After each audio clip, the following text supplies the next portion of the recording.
Shalom, selamat pagi saudara-saudariku yang dikasihi Tuhan Yesus. Betapa bersyukurnya Tuhan menambahkan satu hari dalam hidup kita untuk menikmati kebaikan Tuhan sepanjang hari ini. Mari kita awali hari ini dengan merenungkan firman Tuhan sebagai sumber kekuatan kita sepanjang hari ini. Mari kita berdoa.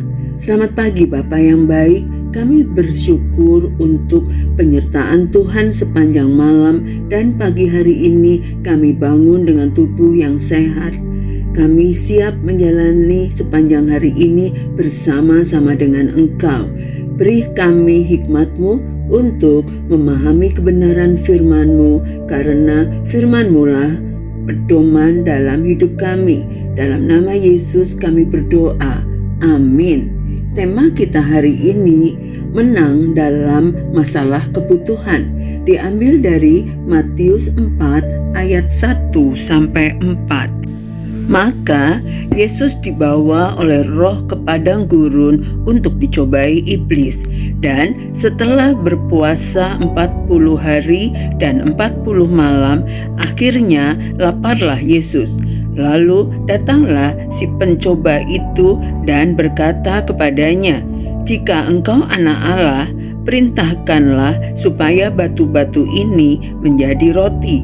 Tetapi Yesus menjawab, "Ada tertulis, manusia hidup bukan dari roti saja, tetapi dari setiap firman yang keluar dari mulut Allah."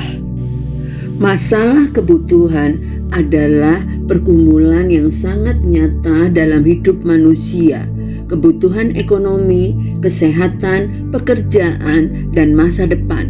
Ketika kebutuhan mendesak, iman sering diuji. Dalam Matius 4 ayat 1-4, kita melihat bagaimana Yesus menghadapi pencobaan pertama iblis yang berkaitan langsung dengan kebutuhan jasmani. Dari peristiwa ini, kita belajar bagaimana menang dalam masalah kebutuhan menurut kehendak Allah. Yesus dipimpin oleh Roh ke padang gurun dan berpuasa 40 hari, 40 malam, lalu ia lapar. Lapar adalah kebutuhan yang nyata dan wajar. Ini mengajarkan bahwa mengalami kekurangan atau kebutuhan bukan berarti Tuhan meninggalkan kita. Justru seringkali disitulah iman kita sedang dibentuk. Matius 4 ayat 3, iblis berkata, "Jika engkau anak Allah, perintahkanlah supaya batu-batu ini menjadi roti." Iblis tidak meminta Yesus melakukan hal yang tampaknya jahat, tetapi mendorongnya memenuhi kebutuhan dengan cara yang tidak sesuai dengan kehendak Allah.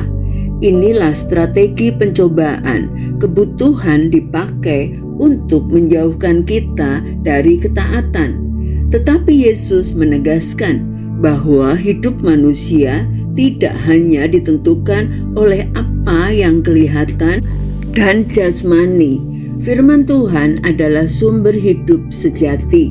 Ketika kita memegang firman-Nya, Tuhan sanggup memelihara hidup kita tepat pada waktunya. Yesus menang terhadap pencobaan dari iblis bukan dengan mukjizat, tetapi dengan ketaatan pada firman Allah. Ini menunjukkan bahwa kemenangan dalam masalah kebutuhan bukan pertama-tama soal kecukupan materi, tetapi soal percaya dan taat kepada Tuhan. Kemenangan diperoleh melalui ketaatan dan iman. Saya memberi contoh sebuah ilustrasi. Seorang anak kecil berjalan bersama ayahnya di pasar. Ia lapar dan melihat banyak makanan, tetapi ayahnya berkata, "Tunggu sebentar, nanti ayah belikan yang terbaik." Anak itu belajar percaya meskipun rasa laparnya nyata. Demikian juga dengan kita. Tuhan tahu kebutuhan kita, tetapi Ia ingin kita belajar percaya bahwa pemeliharaannya selalu tepat dan terbaik. bukan tergesa-gesa mengambil jalan sendiri.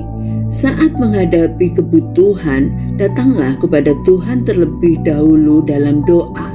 Jangan mengorbankan kebenaran demi memenuhi kebutuhan sesaat.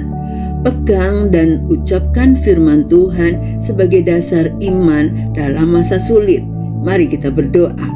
Tuhan Yesus, Engkau mengenal setiap kebutuhan hidup kami, baik jasmani maupun rohani. Ampuni kami jika seringkali kami lebih mengandalkan kekuatan sendiri daripada firman-Mu. Ajarlah kami percaya bahwa Engkau adalah sumber hidup kami. Berikan kami iman dan ketaatan untuk menantikan pertolongan-Mu dengan setia. Kami percaya Engkau memelihara kami tepat pada waktu-Mu. Sertai kami sepanjang hari ini, apapun yang kami lakukan mendatangkan kebaikan serta menjadi berkat bagi orang-orang di sekitar kami. Dalam nama Yesus kami berdoa dan mengucap syukur. Amin. Selamat beraktivitas. Tuhan Yesus memberkati.